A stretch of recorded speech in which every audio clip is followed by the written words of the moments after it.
ఒక ఊళ్ళో కానీ పాము గరిచి చచ్చిపోయింది అధ్యక్ష.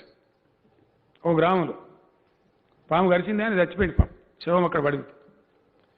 వచ్చే వాళ్ళు వస్తున్నారు, పరామర్శ చేస్తున్నారు, పోతున్నారు. బట్టి విక్రమార్క లాంటి మిత్రుడు కూడా వచ్చిండు. ఏమైందండి, ఎందుకు చనిపోయిండు అంటే పాము గరిచి చచ్చిపోయిండు. ఏడ గరిచిందండి పాము? ఈ కన్ను బొమ్మ మీద గరిచిందా? అయ్యో ఇంకా నయమే, కొద్దిగా కిందికి గరిస్తే కన్నే పోతున్నారు. చెట్టు అంతా మనిషి ఏమైందిరా అంటే చచ్చిపోయిన మనిషి కన్ను ఉంటేంది లేకపోతే అధ్యక్ష.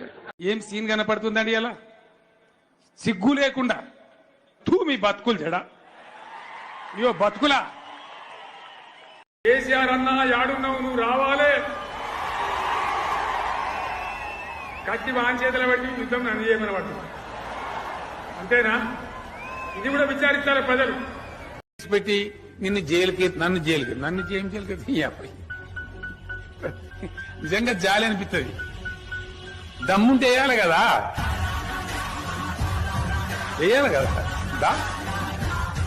ఇవన్నీ హైదరాబాద్ మునిగింది, బాధపడ్డది, నష్టం వచ్చిందంటే బండి పోతే బండిస్తాం, గుండు పోతే గుండు ఇస్తామని మాట్లాడిన వాళ్ళు, బండి లేదు నా గుండు లేదు, ఎవడెక్కడ పోయిండో పత్తలేడు.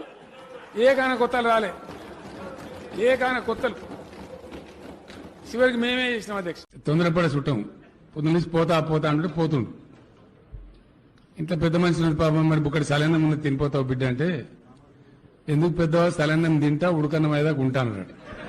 తమ్ముడు నీకేదో కిరికిరి పంచాయతీ పెట్టాను సార్ కోరుకున్నట్టున్నది, అదేం జరగదు, నువ్వు దురాశ పడకు, ఊకోయిక సార్. నీ ఉద్దేశం నాకు అర్థమైతా ఉంది, నువ్వు ఎందుకు మాట్లాడుతున్నావు నాకు తెలుస్తా ఉంది. ఒకడు పాపం కష్టపడి పిల్లని చూసుకొని పెళ్లి చేసుకుంటున్నాడు, అందులో కూడా వచ్చి ముక్కల కట్ట పెట్టుకొని తుమ్ముతున్నాడు పోలు పోసేటప్పుడు.